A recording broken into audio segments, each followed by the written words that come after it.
चलिए, last class में हम लोग अभी भी सेल साइकिल सेल डिवीज़न में चल रहे हैं और हम लोग पहुंचे थे कहाँ तक?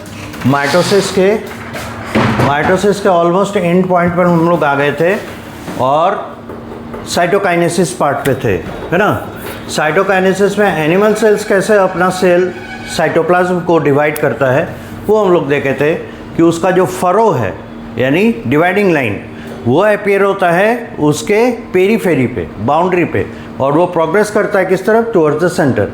और इस तरह के डिवाइडिंग प्लेन के मूवमेंट को हम लोग कहे थे क्या? ये सेंट्रीपिटली, है ना, मूव करता है, प्रोग्रेस करता है और सेल को दो पार्ट में डिवाइड करता है। नाउ वी हैव टू सी क्या यही सेम प्रोसेस सेल डिवीज़न का साइटोकाइनेसिस का क्या प्लांट सेल फॉलो कर पाएंगे? उसके पीछे या इस तरह का क्वेश्चन अराइज होने के पीछे प्राइमरी रीज़न है क्या कि एनिमल सेल का लास्ट और फर्स्ट बाउंड्री क्या रहता है? Plasma membrane. लेकिन प्लांट सेल्स के केस में उसका फर्स्ट बाउंड्री प्लाज्मा मेम्ब्रेन और सेकेंड बाउंड्री होता है सेल वॉल। और सेल वॉल इनफ्लेक्सिबल होता है, यानी कि उसको आप तोड़ मरोड़ नहीं सकते, उसको आप कंप्रेस नहीं कर सकते, दबा नहीं सकते, वो इनएलास्टिक होता है। वो जिस स्टेज में है, जिस शेप में है, उसी शेप में रहेगा। ये इनएलास्टिक होता है, ये खींच नहीं सकता, ये दब नहीं सकता, राइट। तो फिर ऐसी स्थिति में हम लोग उसको किनारे से सेंटर की तरफ दबाएंगे कैसे? या हम लोग तो करने नहीं जा रहे, सेल खुद कर रहा है, तो सेल इसको कैसे कंप्रेस करेगा? पॉसिबल नहीं है। इसलिए ये दूसरा तरीका अपनाता है, ये सेंटर से पेरीफेरी यानी बाउंड्री की तरफ चलता है डिवाइडिंग प्लेट को फॉर्म करने के लिए, ठीक है। तो से फॉर एग्जांपल हम लोग अगर कोई प्लांट सेल देखें, इस तरीके से है विथ इट्स रिजिड बाउंड्री, और ये इसका प्लाज्मा मेम्ब्रेन, अभी अभी इसने अपना साइटोकाइनेसिस शुरू किया है। कैरियोकाइनेसिस के बाद ये दो न्यूक्लियस हैं, टू डॉटर न्यूक्लियाई, ये इनके दो डॉटर न्यूक्लियाई हैं। अब इसमें क्या होगा? गोल्जी कॉम्प्लेक्स इसमें हेल्प करेगा इसको, और यही कुछ जगह है जहाँ पे प्लांट सेल्स में गोल्जी कॉम्प्लेक्स एक्स्ट्रा ड्यूटी निभाता है, एनिमल सेल्स में इसकी आवश्यकता नहीं पड़ती। इसमें क्या होगा? गोल्जी कॉम्प्लेक्स छोटे छोटे वेसिकल्स बनाएगा और उन वेसिकल्स में सेल प्लेट मटेरियल भर भर के सेंटर की तरफ प्रोजेक्ट करेगा, ठीक है। क्योंकि आप जानते ही हैं जैसे ही टेलोफेज स्टेट आएगा, न्यूक्लियर मेम्ब्रेन जैसे ही रिफॉर्म कर जाता है, उसके बाद धीरे धीरे इसके जितने साइटोप्लाज्मिक ऑर्गेनल्स थे वो फिर से रीअपीयर होना शुरू हो जाते हैं, क्योंकि अब न्यूक्लियस को यानी क्रोमोसोम मटेरियल को, है ना, साइटोप्लाज्म में रहने का ज़रूरत नहीं है, इसका कवर इसको वापस मिल चुका। तो जब कवर वापस मिल जाएगा तो endoplasmic reticulum, Golgi complex, ribosome, ये सब अपनी जगह पे जाएंगे। तो जो वेसिकल्स में टूट गए थे वो फिर से वापस आ जाते हैं। तो दैट मीन्स इसके अंदर अभी गोल्जी, ईआर, ये सब वापस आ चुके हैं। तो इसीलिए अब क्या होगा? इसका गोल्जी कॉम्प्लेक्स छोटे छोटे वेसिकल्स बनाएगा और उन वेसिकल्स में पेक्टिन मटेरियल उनको कहते हैं, जो कि सेल वॉल का एक कंपोनेंट है। उन पेक्टिन मटेरियल्स को भर भर के सेंटर की तरफ भेजेगा। तो अगर ऐसा करेगा तो एक छोटा सा, इसको थोड़ा मोटाई कम करें, इस तरीके से दो वेसिकल सेंटर के तरफ आए, ठीक है। और इस फर्दर इसके बगल में इस दिशा की ओर, है ना, नए वेसिकल्स आएंगे और इस वेसिकल से एडजेसेंट नए वेसिकल्स इस दिशा की ओर आएंगे। तो फर्दर अगर हम लोग इसको देखें, ये कैसा दिखाई देगा?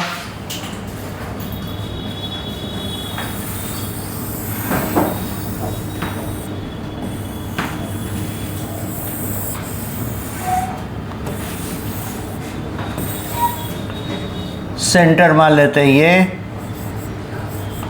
ऐसे करते करते करते ढेर सारे वेसिकल्स उस दिशा में और ढेर सारे वेसिकल्स इस दिशा में, है ना, अरेंज होने लगेंगे। ये देखिए, ये दिखाने का मतलब है ये डायरेक्शन ऑफ ओरिएंटेशन किधर है, ये इस तरफ बढ़ रहा है और इधर से इस तरफ की ओर जा रहा है। अब सोचिए, अब इनके बीच में फर्दर स्पेस है, अब इनके बीच में ऑलमोस्ट स्पेस नील हो चुका। अब अगर नया वेसिकल आता है यहां अटैच होने के लिए,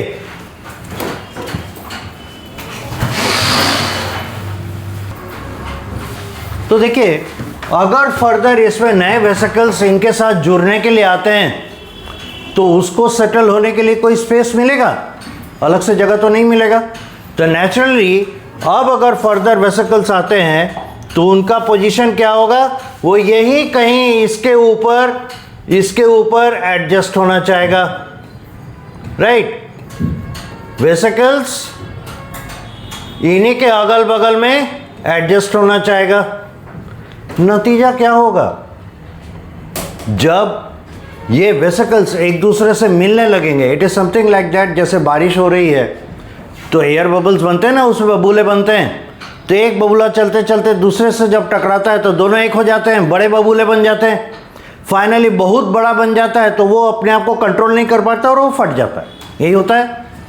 तो समथिंग लाइक दैट, उसी तरह का कुछ सिचुएशन है कि एक बबूले से दूसरा बबल आके अटैच हो रहा है। तो नेचुरली बबल का बाउंड्री सेम है, वहाँ वाटर है, यहाँ बबल का बाउंड्री क्या है, मेम्ब्रेनस मटेरियल, यानी लिपिड एंड प्रोटीन। फाइनली ये लिपिड से ही बने हुए हैं। तो यहाँ पे बाउंड्री मटेरियल क्या है, लिपिड्स हैं। तो ये लिपिड्स जब आपस में जुड़ेंगे तो ये क्या होगा, बड़ा बनता चला जाएगा और बड़ा बनता जाएगा और बड़ा बनता जाएगा। फाइनली आप देखेंगे ये एक यूनिफॉर्म स्ट्रक्चर का रूप ले लेगा, ठीक है। और इसका एंड पॉइंट कैसे आएगा,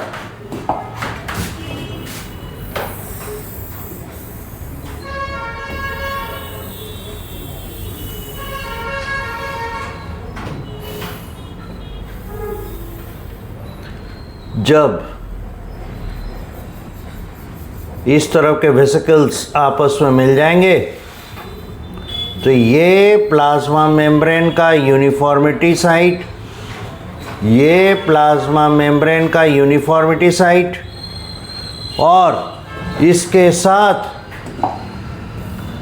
जो वेसिकल्स में भरे हुए मटेरियल आए थे, जो वेसिकल्स में भरे हुए मटेरियल आए थे वो सेंटर में टिक जाएंगे।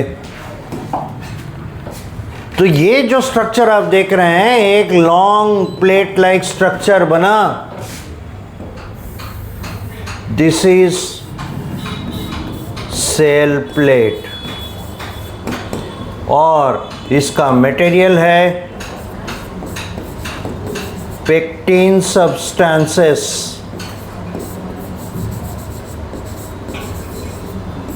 इसका मटेरियल है पेक्टिन सब्सटेंसेस, और इसी का दूसरा नाम है मिडल लैमेला।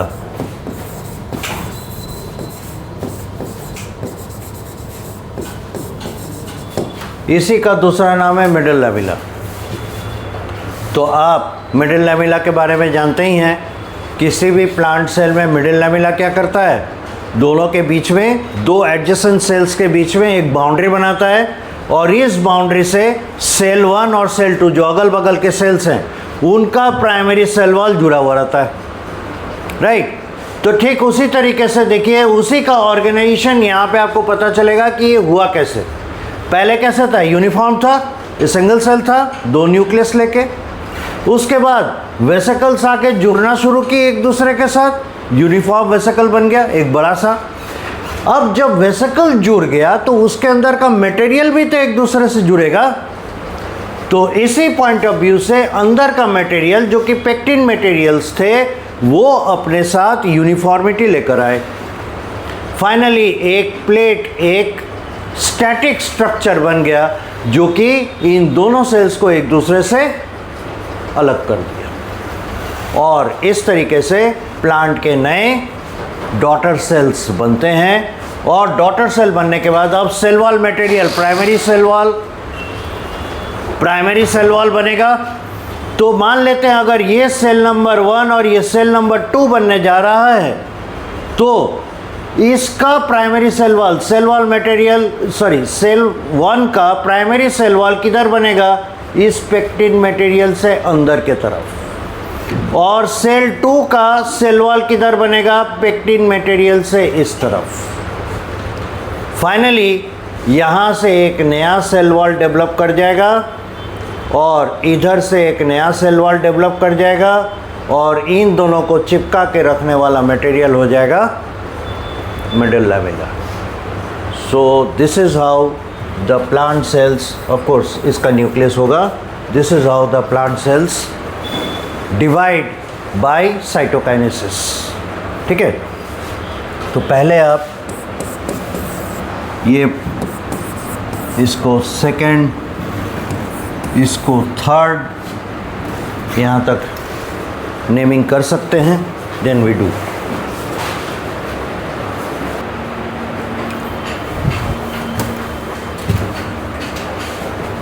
फिगर का नाम दीजिएगा cell plate formation in the plant cells. Cell plate formation in the plant cells, point number 1 लिखिएगा। दीजिए, the plant cells have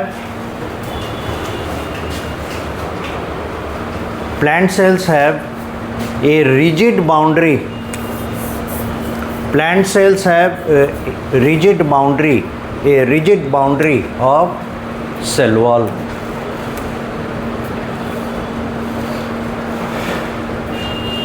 comma देके which cannot be bend inside, अंदर की ओर मुड़ा नहीं जा सकता, which cannot be bend inside.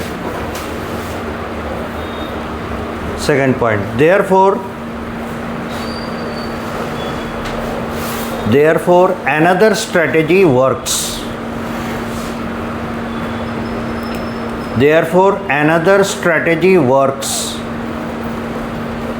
For which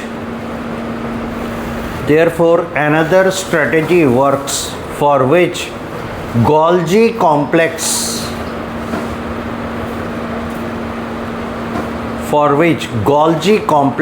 produces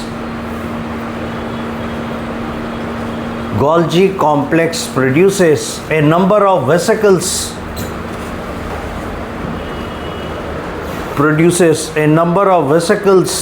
filled with pectin materials, PECTIN, pectin materials, produces a number of vesicles with pectin materials and are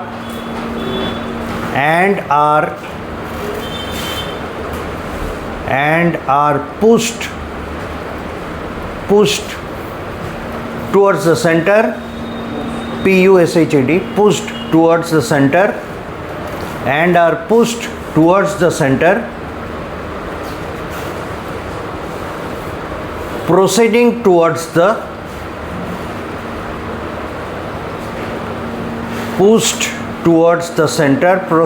towards the periphery। मतलब centre पे भेजा जाता है और वो बढ़ेंगे किधर? इसी चीज़ को बोल रहे हैं, बढ़ेंगे किधर? पेरीफेरी के तरफ, बाउंड्री के तरफ बढ़ेंगे, है ना, ये कहने का मतलब। अगला पॉइंट, ऑन कंटिन्यूएशन, ऐसा होते रहने के कारण, on continuation as in the diagram B, ये वाला, as in the diagram B,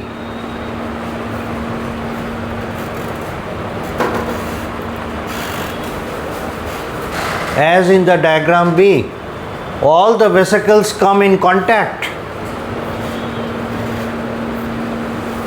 All the vesicles come in contact.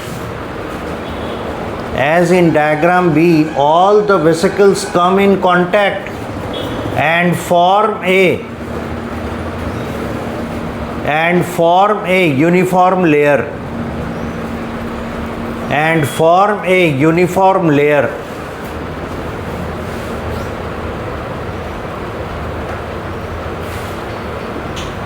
And form a uniform layer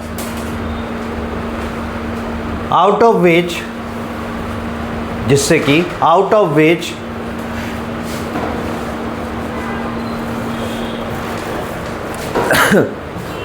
as in diagram C,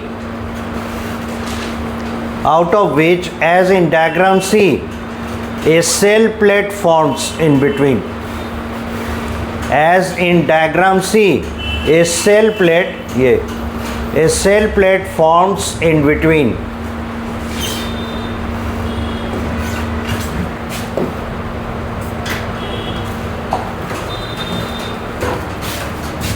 एक छोटा सा पोर्शन हम लोग यहाँ पुट करते हैं।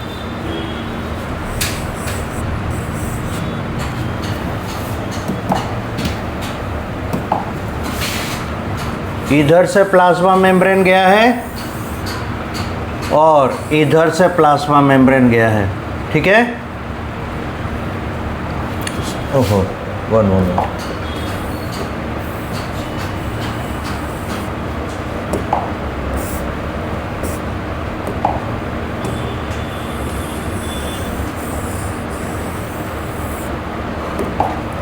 ये प्लाज्मा मेम्ब्रेन ऐसे गया है ना, और ये वेसिकल्स ऐसे खड़े हैं। ये आके इनसे जुड़ गए, ये वेसिकल्स आपस में जुड़ गए, अब इनके में अंदर में पेक्टिन सब्सटेंसेस रखे हैं, ठीक है। इनके अंदर में पेप्टिन सब्सटेंसेस रखे हैं। फर्दर देखिए, ये था सेल वॉल,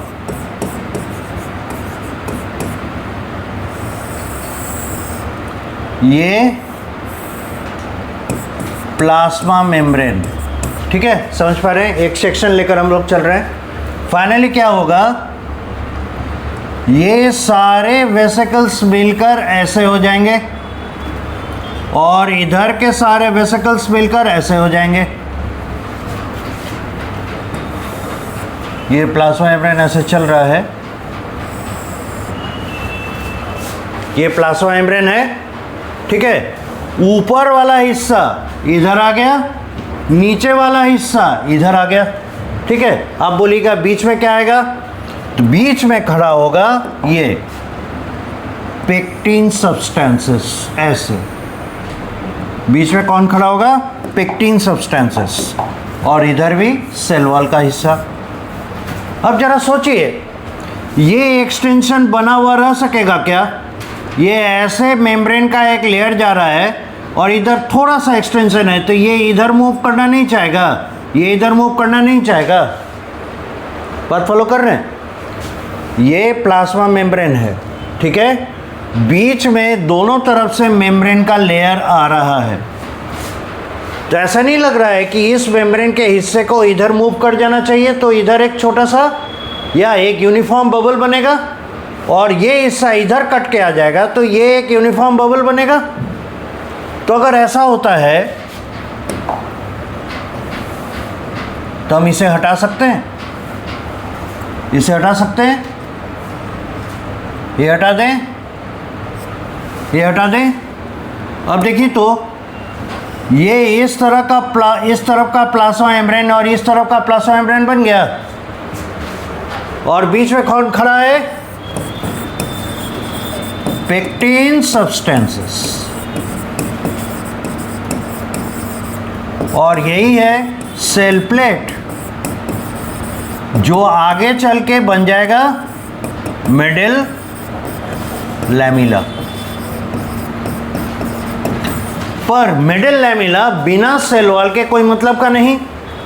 अब सेल वॉल सिक्रेट होना होगा, और आप जानते होंगे या पढ़े भी होंगे सेल वॉल सिक्रेटरी मटेरियल है। अब अगर इसको सेल नंबर 1 और इसको सेल नंबर 2 नाम दे दिया जाए, दोनों को अपना बाउंड्री बनाना है, तो इस प्लाज्मा मेम्ब्रेन के बाहर के तरफ, प्लाज्मा मेम्ब्रेन से बाहर के तरफ सेल नंबर 1 अपना सेल वॉल मटेरियल सिक्रेट करेगा, जो क्या होंगे सेलुलोज, हेमीसेलुलोज, इन्हें सिक्रेट करेगा। तो ये क्यों बात जाएगा, बाकी रहेगा, ये भी निकालेगा अपना, ये भी सिक्रेट करेगा सेल वॉल मटेरियल। तो नतीजा क्या होगा,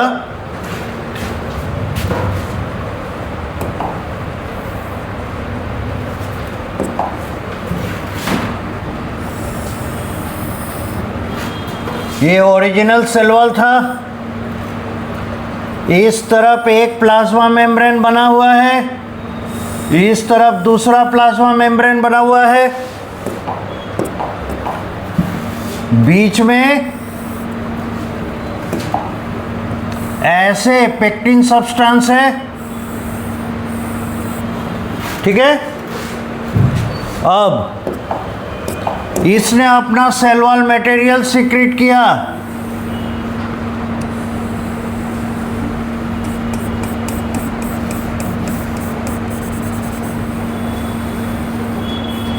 इस पेक्टिन सब्सटेंस से सट कर आएगा ये। ठीक उसी तरीके से ये अगर सेल वॉल मटेरियल रिलीज किया तो इस पेक्टिन सब्सटेंस से सट कर अपना एग्जिस्टेंस बनाएगा।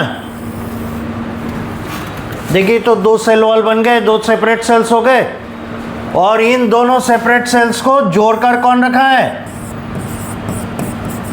पेक्टिन मटेरियल वाला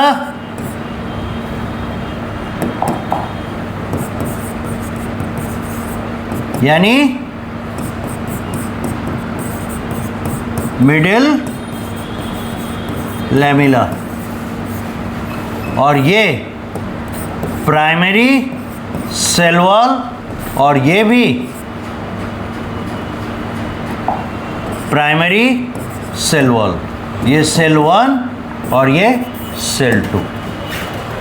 फिगर में दे दीजिएगा, terminalization of cytokinesis in plant cells बनाना शुरू कर दीजिए। In plant cells with cell plate and बात नहीं and cell wall of primary type.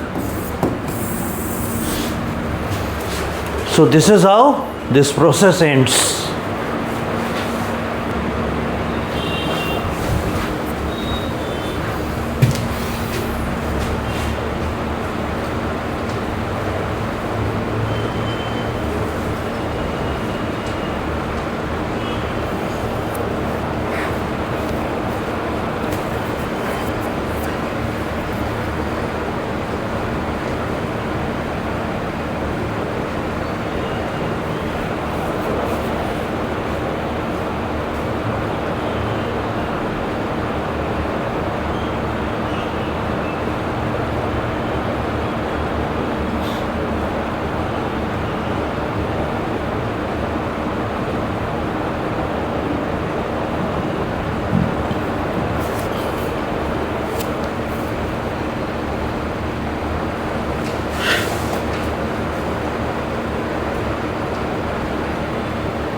ये तो चैप्टर 1 या 2 क्लास का और मेहमान है। माइटोसिस हम लोग पूरा कर चुके। अब इसमें एक आखिरी हिस्सा बच गया है, वो है मियोसिस। थोड़ा सा कॉम्प्लिकेटेड है ना। उसके बाद हम लोग शुरू करेंगे जो हम लोग का स्ट्रेटेजी अकॉर्डिंग टू प्लान, हम लोग चलेंगे टिश्यू की तरफ। ठीक है, तो बहुत सारा पोर्शन टिश्यू का हटाया हुआ है, एनिमल टिश्यू, प्लांट टिश्यू का। तो animal structure and organization in animals and anatomy और फ्लावरिंग प्लांट्स, ये दोनों रेस्पेक्टिव टिश्यूज़ के बारे में था। फिर एक एनिमल को और उधर एक प्लांट को समझाया है। तो एनिमल को समझाने में इसने शुरुआत कर दिया सीधे सीधे फ्रॉग से, एनिमल टिश्यू हटा दिया। ये मान के चलता है कि हम लोग जो 9th में पढ़ाए हैं सबको याद होगा, पर सच्चाई तो अलग है। उसी तरह से 9th में प्लांट टिश्यू भी पढ़ाया है, तो वो सीधे टिश्यू सिस्टम पर आया है। जैसे ग्राउंड टिश्यू सिस्टम क्या होगा, एपिडर्मिस क्या होगा, वैस्कुलर बंडल क्या होगा, कैसे ये रहते हैं, पेरेन्काइमा, कोलेनकाइमा, स्क्लेरेन्काइमा क्या है, इन सबों पे वो गया नहीं। तो हम लोग अपने मेमोरी को रिफ़्रेश करने के लिए प्लांट टिश्यू, एनिमल टिश्यू दोनों कंबाइन लेके थोड़ी देर चलेंगे। ठीक है, उसके बाद फिर हम लोग आएंगे एनिमल टिश्यू पे और उधर प्लांट टिश्यू। तो आप लोग प्लांट टिश्यू ही पहले पढ़ लीजिए। प्लांट टिश्यू पढ़ने के बाद प्लांट एनाटॉमी देख लेंगे। ठीक है, और जैसे ही टिश्यू हम लोग शुरू करेंगे, आप लोग एक एक्स्ट्रा कॉपी पतला वाला लेकर अलग से आइएगा।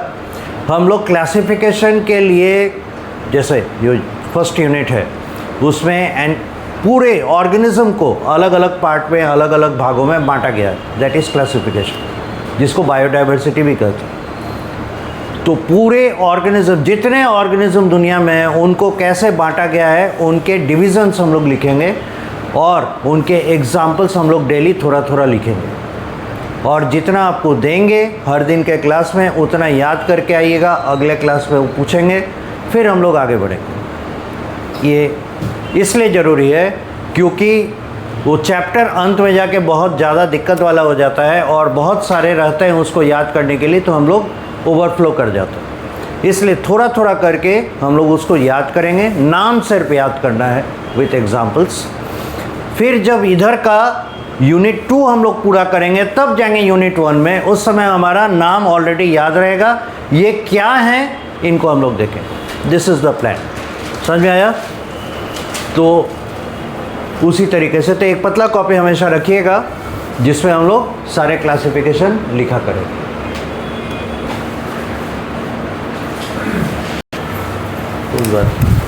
चलिए मियोसिस। अब इस मियोसिस में पहले तो देखें, अच्छा इससे पहले कि मियोसिस की ओर जाए, माइटोसिस का सिग्निफिकेंस, इंपॉर्टेंस यानी सिग्निफिकेंस ऑफ माइटोसिस।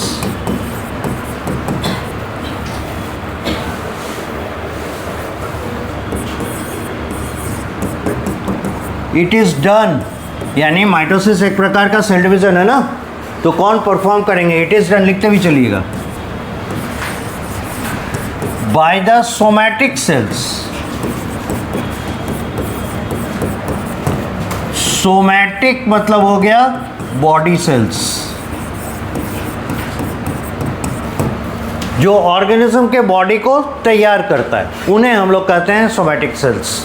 तो आप कहिएगा पूरा सेल ही तो ऑर्गेनिज्म के बॉडी को डेवलप करता है, तैयार करता है। दैट्स इट, पूरा बॉडी के सेल्स ये करेंगे। तो ये यूनिवर्सल डिवीज़न है। ठीक है, जितने भी यूकैरियोटिक्स मल्टीसेलुलर ऑर्गेनिजम्स हैं वो इसी से अपना डिवीज़न कार्यक्रम पूरा करता है। सेकेंड,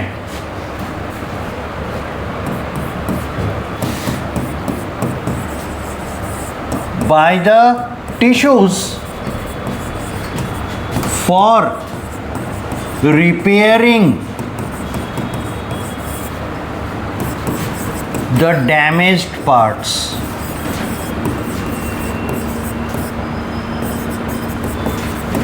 तो टिश्यू क्या होता है? सेल के एग्रीगेशन है, कलेक्शन ऑफ सेल्स हैं। तो वो अगर किसी कारण से कोई पर्टिकुलर टिश्यू डैमेज हो गया तो उनके जो सेल्स का लॉस हुआ, उन सेल्स को वापस लाने का माइटोसिस तरीका है। तीसरा,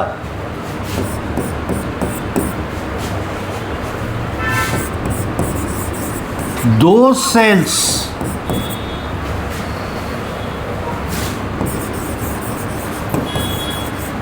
which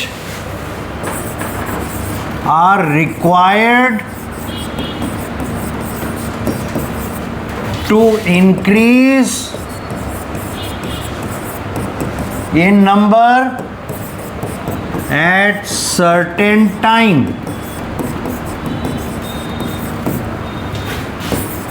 do mitosis. Multicellular organisms के बॉडी में कुछ ऐसे भी सेल्स होते हैं जो ज़रूरत पड़ने पर अपना नंबर बढ़ाते हैं, अगर ज़रूरत नहीं पड़ा तो नंबर नहीं बढ़ाते।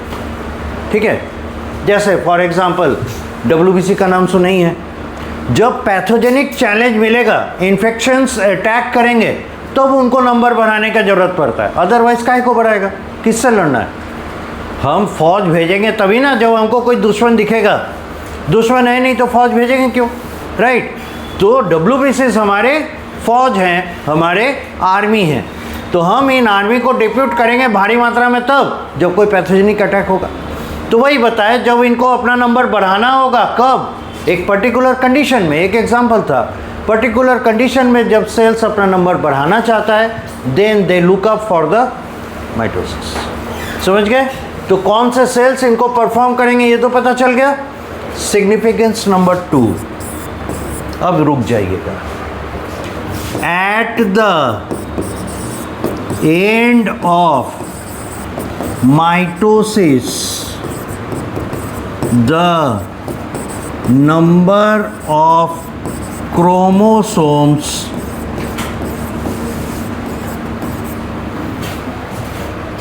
and quantity of DNA in the daughter cells remain constant.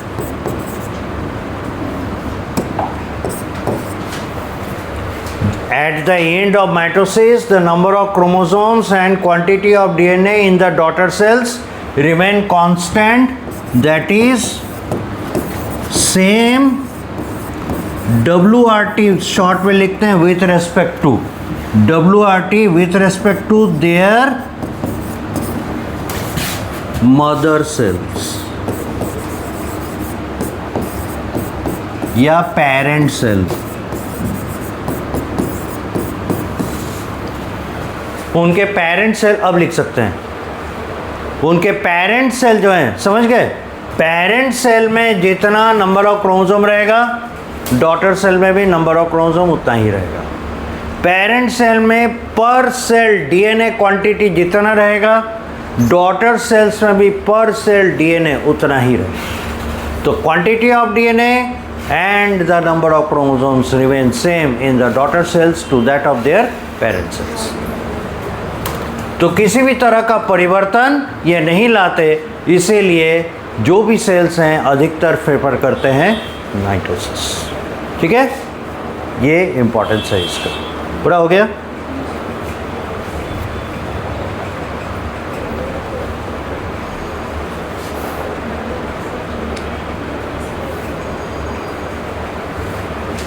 कोई डाउट है? WRT विथ रिस्पेक्ट टू एक एब्रिविएशन यूज़ किए हैं, बहुत कॉमन है, सभी जानते हैं। विथ रिस्पेक्ट टू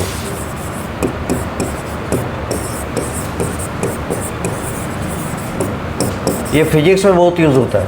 WRT जैसे रिलेटिव वेलोसिटी निकालिएगा तो वहाँ पे ज़रूरत पड़ता है। तो इसका मेन डेफिनेशन वही हुआ ना, सेकंड वाला प्रॉपर्टी। सेकंड वाला प्रॉपर्टी है ना, इसका मेन डेफिनेशन है कि डॉटर से सुई सेम रहता है। हाँ, ये इसका मोस्ट इम्पॉर्टेंट फीचर है, मोस्ट इम्पॉर्टेंट फीचर है। अब आप इनके सिग्निफिकेंस, इनके प्रॉपर्टीज़, इनके यूजेस देख लिए। तो ज़रा एक क्वेश्चन पे ध्यान दीजिए। In a root tip cell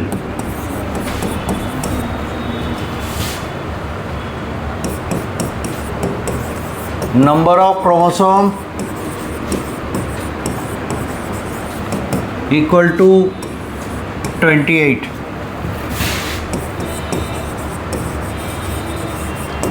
Amount of DNA equal to 100 picogram.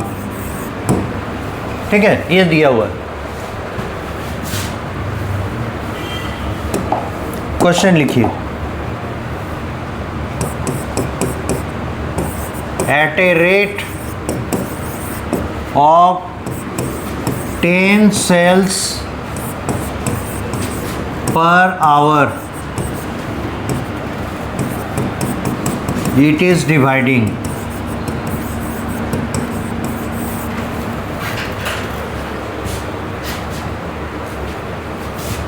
Find out the following.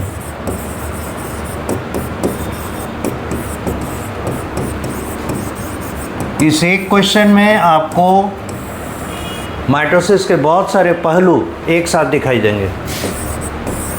Find out the following. पहला,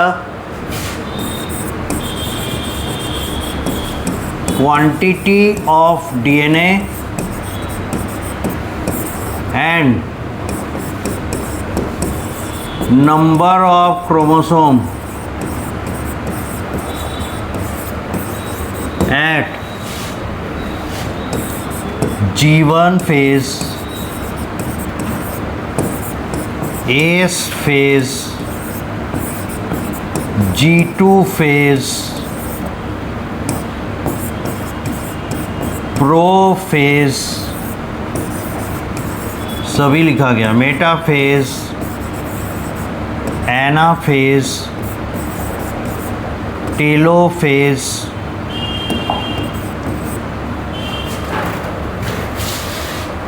दूसरा, number of daughter cells after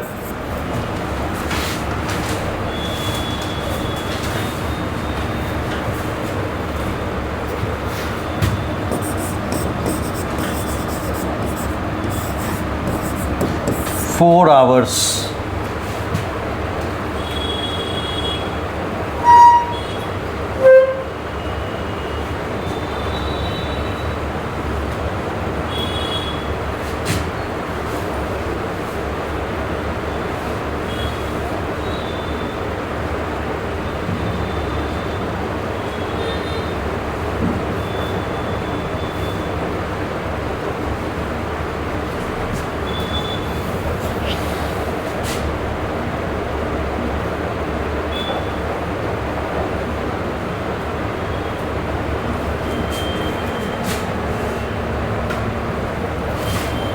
एक काम कीजिए, इसको 10 के जगह पे 1 कर दीजिए। At a rate 1 cell per hour it is dividing. ठीक, ज़्यादा कॉम्प्लिकेटेड नहीं करते। क्वेश्चन लिखिए, अब बनाइए तो जल्दी से बात बोल। तो हम लोग यहाँ पे पहले डिसाइड करेंगे कि ये रूट टिप सेल है भैया, ये जाएगा कि नहीं जाएगा माइटोसिस करने के लिए। तो रूट टिप सेल बॉडी के सेल हैं, ये तो रिप्रोडक्टिव पार्ट है नहीं। So that is why it will go for the mitosis. तो फर्स्ट हर्डल इज डन।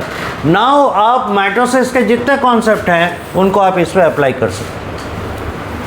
अब आप आगे बढ़ें। चलिए बात करें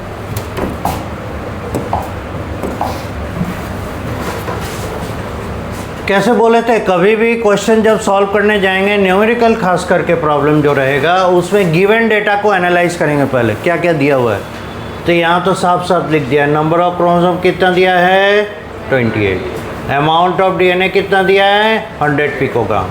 हमसे पूछा क्या क्या है, find out the following quantity and DNA number, मतलब क्रोमोसोम नंबर। तो G1 फेज में क्वांटिटी कितना होगा? 100 pg ही होगा सर। और chromosome number 28 no change. S phase में क्वांटिटी कितना होगा?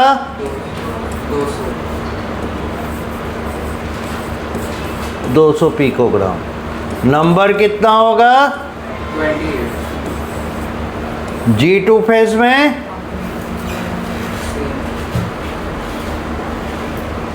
नंबर क्रोमोसोम 28 है। नंबर हो जाएगा 28, कोई डाउट नहीं है। क्वांटिटी इसमें सब चुप हो गया। 50 बोलिए 50 50 कहे 100 नहीं होगा सर। 100। याद कीजिए जब हम लोग डायग्राम बना रहे थे एस फेज और G2 फेज का, कुछ एक सेंटेंस बोले थे जिससे डायरेक्टली हम लोग एम फेज में एंटर कर गए थे। वो सेंटेंस क्या था, ध्यान में है?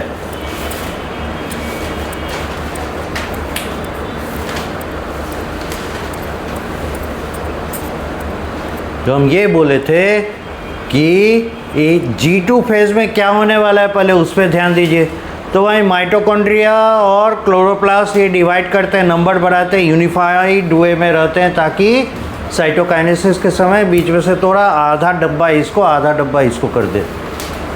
ये सिस्टम था। बाकी और कोई चेंज होता है क्या? कोई चेंज नहीं।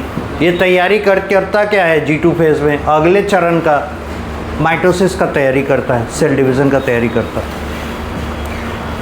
तो नेचुरली क्रोमोसोम लेवल पे और क्रोमोसोम के क्वांटिटी पे या डीएनए के क्वांटिटी पे कोई चेंज वो नाता नहीं है। तो जैसा यहाँ है सेम टू सेम यहाँ उतर कर आ जाएगा। क्या बोलिए? नंबर तो 28 ही रहेगा। और क्रोमोसोम देखते हैं ना बटरफ्लाई शेप में रहता है। ये क्या बता रहा है बच्चों? इसके अंदर एक डीएनए है, इसके अंदर दूसरा डीएनए है, तो डीएनए अभी भी 200 पिकोग्राम है। आई बात समझ में? इसीलिए बोले कि देखिए ये एक ऐसा मास्टर क्वेश्चन है कि पूरा का पूरा माइटोसिस में जो भी कॉन्सेप्ट्स है सब उखड़ कर आ जाएंगे। अगर इसको सॉल्व कर लिए, इसको बना लिए, इसको बनाने का तरीका अगर याद रखे, पूरा माइटोसिस 1 मिनट में आपका रिवीजन हो जाता है, क्योंकि ये पूरे कॉन्सेप्ट को वापस लेकर आएगा। Now come down to the prophase. Number of chromosome 28 and quantity 200 हाँ अभी भी बदलाव नहीं आया, 200 पिकोग्राम। मेटाफेज नंबर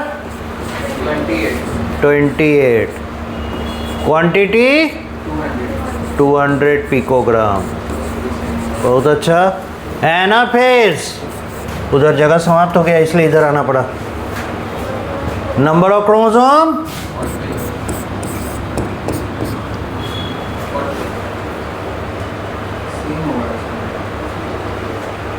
या तो सेम होगा या डिफरेंट होगा, दो ही, तीसरा तो कोई ऑप्शन है नहीं। तो बताइए। अच्छा छोड़िए, सब बातों को दरकिनार करते हुए एनाफेज का डायग्राम दिमाग में लाइए। अगर नहीं आ रहा है तो एक बार प्लीज़ कॉपी देख लीजिए, तो आपके जो कन्फ्यूजन्स हैं वो दूर हो जाएंगे। एनाफेज का डायग्राम देखिए। 14 नहीं साहब, इसमें तो माइटोसिस में किसी भी स्टेज में क्रोमोसोम नंबर आधा नहीं होता, किसी भी कीमत में नहीं होगा। तो जरा एनाफेज का डायग्राम याद कीजिए और नई कॉपी में है तो देख लीजिए, हो सकता है आपको कुछ क्लू मिल जाए। स्प्लिट होता है एग्जैक्टली। तो नंबर दुगना हो जाएगा। Yes that is it. इसलिए बताए थे बार बार कि देखिए ये टेम्पररी फेज है जिसमें नंबर ऑफ क्रोमोसोम पर सेल डबल दिखते हैं, लेकिन इसका कोई असर नहीं पड़ेगा क्योंकि क्रोमोसोम अभी चुपचाप बैठा हुआ है, एक्टिविटी नहीं कर रहा है, अभी बंट रहा है। तो इसके चुपचाप पड़े रहने के दौरान इस कारोबार को चलाएगा कौन? उसने इंस्ट्रक्शन पहले ही दे रखे हैं। जैसे क्या होता है, मैनेजिंग डायरेक्टर किसी कंपनी का छुट्टी पड़ जाता है, उसको भी तो, वो भी तो इंसान है, उसको भी तो छुट्टी लेने का अधिकार है, वो भी तो बीमार पड़ सकता है। तो जब अपने आप को ऑफिशियल वर्क से दूर करेगा 5 दिन 7 दिन 10 दिन या 1 महीने की छुट्टी के लिए, उस समय कंपनी चलाएगा कौन? तो पहले ही इंस्ट्रक्शन दे के आता है कि इसके बाद ये, इसके बाद ये, इसके बाद ये करके रखना, हम आएंगे देखेंगे, होता है ना। तो ये भी तो वही करेगा, ये भी मैनेजिंग डायरेक्टर है, हेड ऑफ द सेंटर है। तो इसीलिए इसके साथ अभी कुछ भी हो रहा हो, सेल के ऊपर कोई असर नहीं पड़ेगा। And this is the temporary stage when the number of chromosome becomes 28 to जा 56। क्वांटिटी बेटा बताइए,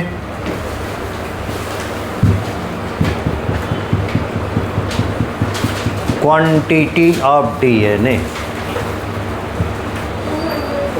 हाँ 200, 400 कैसे बोल दिए? नया तो आया नहीं भैया, जो है वही है, हाँ कैद है, तो 200 पिकोग्राम ही रहेगा। Good one. टेलोफेज, टेलोफेज कहने का मतलब इसने साइटोकाइनेसिस कर लिया, हम लोग अलग से पढ़ रहे हैं अपने कन्वीनियंस के लिए। Telophase means it is the end of mitosis, ऐसा समझिए।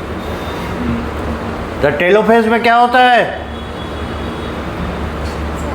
क्वांटिटी 28 हो जाएगा, क्वांटिटी वापस 28 में उतर आएगा। नंबर हो गया 28, क्वांटिटी यहाँ आएगा। क्वांटिटी कितना होगा?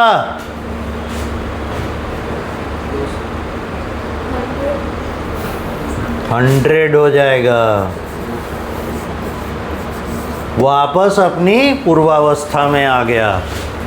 सो दिस इज ट्रिकी, है ना। तो जब भी हम पढ़ें, कोई एक ऐसा कॉन्सेप्चुअल क्वेश्चन जरूर बनाएं जिससे कि जितनी पढ़ी हुई बातें हैं सब वहाँ पर आ जाए, ठीक है। अब हम लोग सेकंड पार्ट में आते हैं। हम पहले ही बोले हैं, हो सकता है इसमें गलती करें, हो सकता है ना भी करें। एक जवाब आया, इसमें 8 डॉटर सेल्स बनेंगे।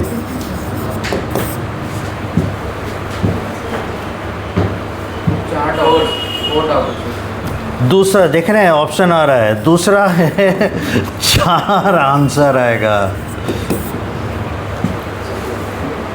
आप लोग भी कुछ कुछ बोलिए, सभी कुछ कुछ लगा रहे हैं अपना दिमाग।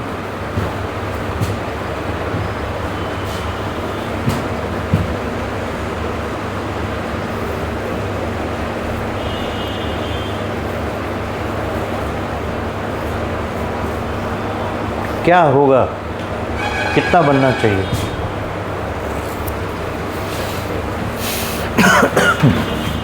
यहाँ तक हो गया, ये उतार लिए, पूरा लिस्ट हो गया पूरा। आते हैं नेक्स्ट पेज में, क्या क्या है हमसे पूछा है। Number of cells at the time 4 hour, 4 घंटे के बाद पूछा है ना। हमें दिया क्या है? रेट 1 सेल पर आवर, ठीक है। अब देखिए सॉल्व कैसे करते हैं। सॉल्यूशन, टाइम फॉर डिवीजन कितना है? 4 आवर्स। तो टाइम्स ऑफ डिवीजन कितनी बार डिवाइड करेगा? 4 टाइम्स, ठीक है। तो छोटा सा डायग्राम देखकर देखिए, एक सेल है, 1 घंटा बीता, कितना बनेगा? अब फिर 1 घंटा बीता, ये बैठा रहेगा और ये डिवाइड करेगा, दोनों करेगा ना।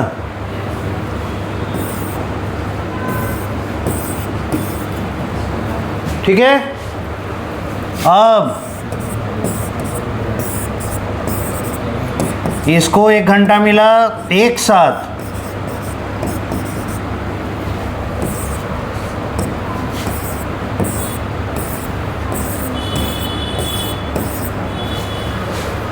कितना आवर गया? 1 घंटा, 2 घंटा, 3 घंटा, और गुरु घंटाल की तरह जब चौथा घंटा बीतेगा तब यहाँ से कितना आएगा? यहाँ से 2, यहाँ से 2, यहाँ से 2, यहाँ से 2, यहाँ से 2, यहाँ से 2, यहाँ से 2, यहाँ से 2, कुल जोड़ कर देखिएगा ये आएगा 16।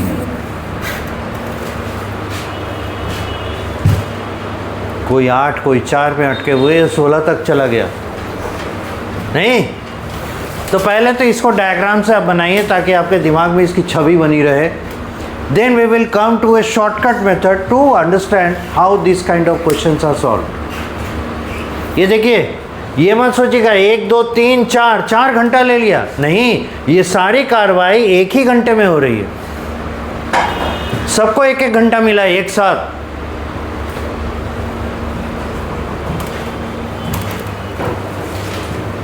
So answer is 16. We reached to that by this way. तो ये तो 4 ही डिवीज़न बोला था, अगर दे देता 10 डिवीज़न करता तब things would have been very difficult, पूरा पन्ना भर जाता, फिर भी हम इसको एकोमोडेट नहीं कर पाते। तो इसीलिए एक शॉर्टकट हमें चाहिए, उस पर हम लोग आ रहे हैं। तो पहले ये मैनुअल तो कर लीजिए, बड़ा ही सिंप्लीफाइड फार्मूला है, यहीं पे इसको ले आते हैं तो आसान रहेगा। देखिए कहता है क्या, number of daughter cells equal to 2 raised to the power n, where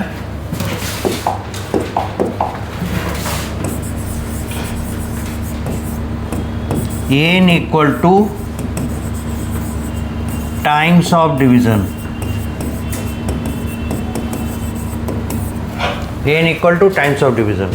ठीक है, अब इस फॉर्मूला पर हम लोग बैठाते हैं अपने सिचुएशन को। क्या कह रहा है? 1 सेल पर आवर, कितने डिवीज़न करने पा रहे हैं ये? 4 टाइम्स। ठीक है, तो number of cells after 4 hours equal to हो जाएगा 2 raised to the power n, where n equal to कितना? 4, तो हो जाएगा 2 to the power 4 equal to 16। 2 गुना 2 गुना 2 गुना 2, 4 चौक 16 आंसर। ठीक है, 1 सेकंड का हिसाब है। जब भी इस तरह का क्वेश्चन मिले, n पर पावर तय कर लीजिए कितना होगा, वैल्यू आपके सामने होगा। ठीक है, और वहाँ तक कैसे पहुँचे, ये है पाथ, इस वजह से ऐसा हुआ। ये एक्सपोनेंशियल ग्रोथ है, इसको एक्सपोनेंशियल ग्रोथ कहते हैं। ओके, अब देखिए तो इसी क्वेश्चन में थोड़ा सा ट्विस्ट अगर आ जाए, if the same rate of division is there and 20 cells take up the mitosis,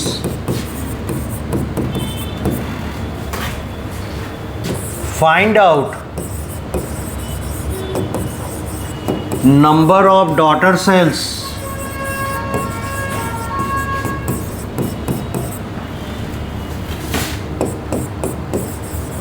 at 4 hours, at 4 hour 20 minutes,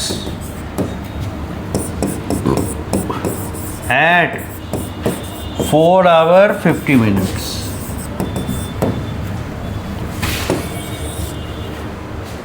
question लिखिए और जल्दी से बनाइए तो।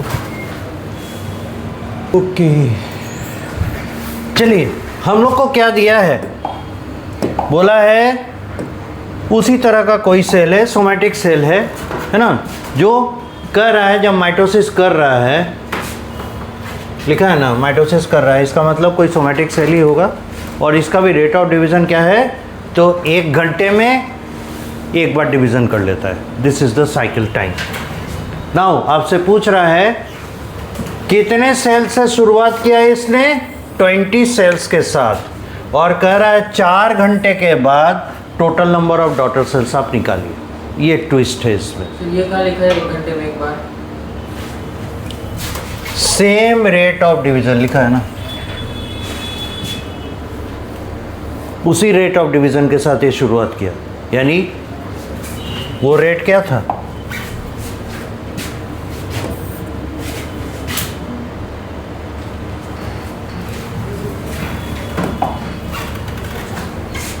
यानी 1 डिवीजन टाइम कितना लिया, 1 आवर, 1 घंटा ले लिया। तो 4 आवर्स में कितने डिवीजन होंगे, 4 आवर्स में 4 डिवीजन्स। ये तो हम लोग पहले ही कर चुके थे। अब देखिए आप जो फॉर्मूला निकाले हैं वो अप्लाई होगा सिंगल सेल पे, और यहाँ सेल की संख्या कितनी है, 20। तो आप शायद कर रहे होंगे 20 पर पावर n, नहीं, यहाँ क्या करना है, देखिए since 1 cell produces 2 to the power n daughter cells, therefore 20 cells produce 20 multiplied by 2 to the power n daughter cells. This was the twist. अब आसान हो गया, तो 20 गुना 2 to the power n, 2 to the power n, यहाँ n कितना है, 4, कैसे निकला, 4 डिवीजन कर रहा है। तब देखिए तो यहाँ कितना हो जाएगा, 20 गुना 4 चौक 16, 320 सेल्स। सरप्राइज, बोलिए कोई दिक्कत, आए थे यहाँ तक। अब आपसे पूछ रहा है 4 घंटे 20 मिनट में total number of daughter sales.